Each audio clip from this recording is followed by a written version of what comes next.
Bonjour. L'utilisation du CO2 en réfrigération se démocratise. Un grand nombre de grandes et moyennes surfaces utilisent des installations transcritiques pour la réfrigération, le chauffage et l'eau chaude sanitaire. Dans cette vidéo, je vais vous présenter le plateau technique CO2 de l'AFPA d'Alençon, que nous avons conçu en partenariat avec l'Agence départementale de l'environnement et de la maîtrise de l'énergie. Pour commencer, nous allons nous intéresser aux caractéristiques de ce fluide. Pour cela, réalisons un diagramme pression-température.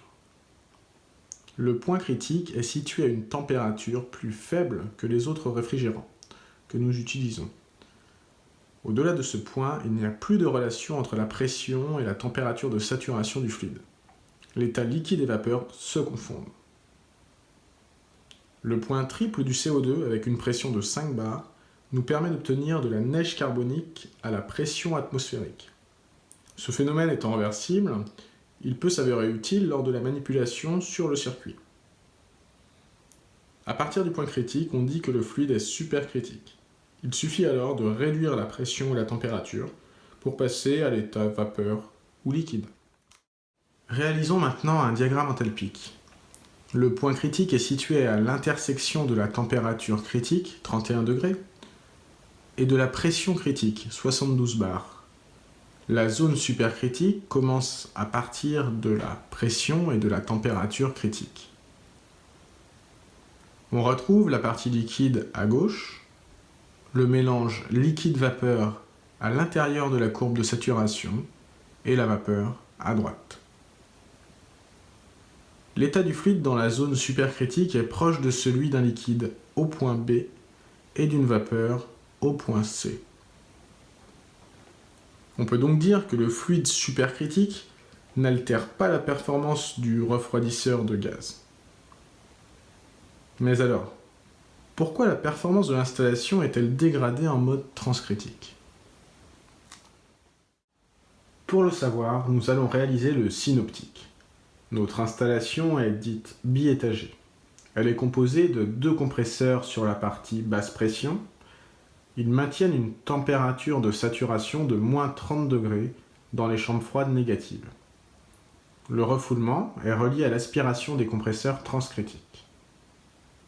Sur chaque étage, on retrouve un compresseur survariateur.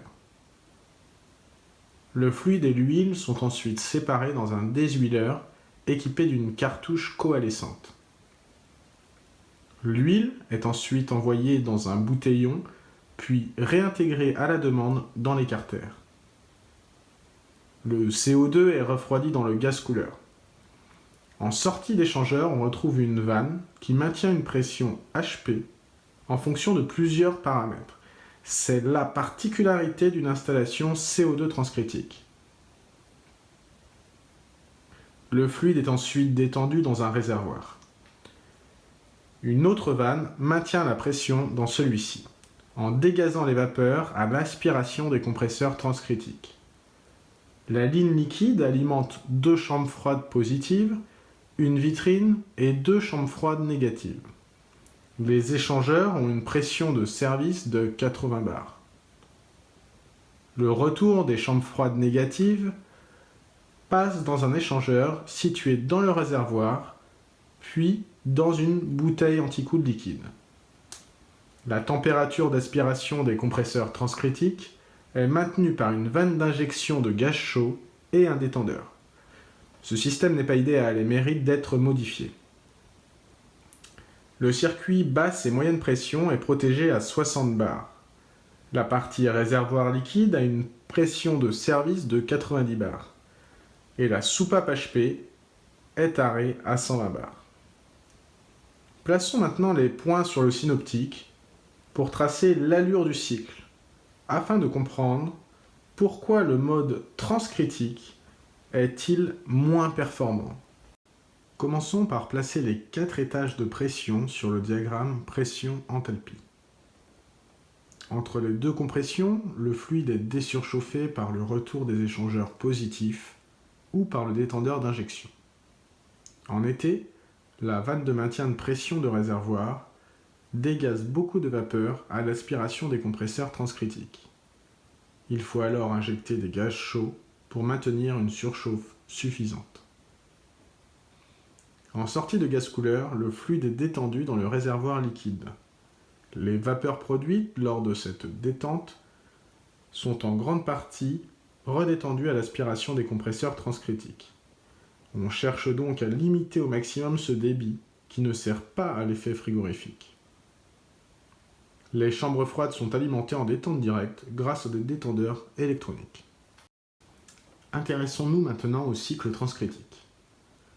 On constate, lors de la détente en sortie de gaz couleur, que l'on obtient plus de vapeur. La vanne de dégazage s'ouvre donc davantage pour limiter la pression dans le réservoir.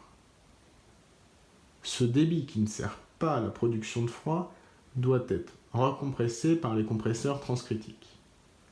Ce qui explique la dégradation importante du COP de l'installation lorsque la température extérieure augmente.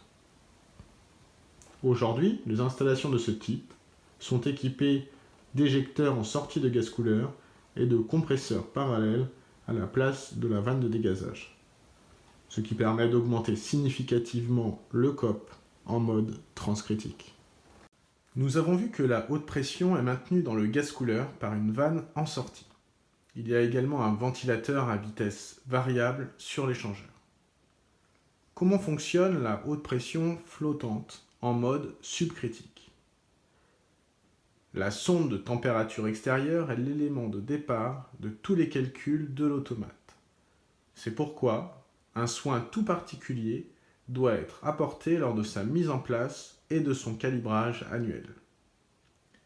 La température extérieure plus un delta nous permet d'obtenir la température de sortie du gaz couleur en agissant sur le ventilateur. La température de condensation est-elle maintenue en fonction de la température de sortie du gaz couleur plus un autre delta, ce qui permet de maintenir un sous-refroidissement constant. Prenons un exemple. Pour une température extérieure de 15 degrés, la température de sortie du gaz couleur sera de 18 degrés et la température de condensation de 20 degrés. Nous obtenons ainsi un sous-refroidissement de 2 degrés. Mais alors, comment cela fonctionne en mode transcritique? La régulation transcritique doit s'adapter, car il n'y a plus de relation entre la pression et la température de saturation. Tout d'abord, il faut paramétrer dans l'automate le point A, qui est proche du point critique. Ensuite, nous rentrons un coefficient de pente pour la droite qui part du point A. Cela va permettre de déterminer la haute pression en fonction de la température de sortie du gaz couleur. On cherche à obtenir un point de sortie qui correspond à l'inflexion des isothermes. Concrètement, on augmente la haute pression pour avoir le moins de vapeur possible lors de la détente. En augmentant la pression de refoulement, les compresseurs transcritiques voient leur COP se dégrader, mais le bilan est positif pour la performance de l'installation.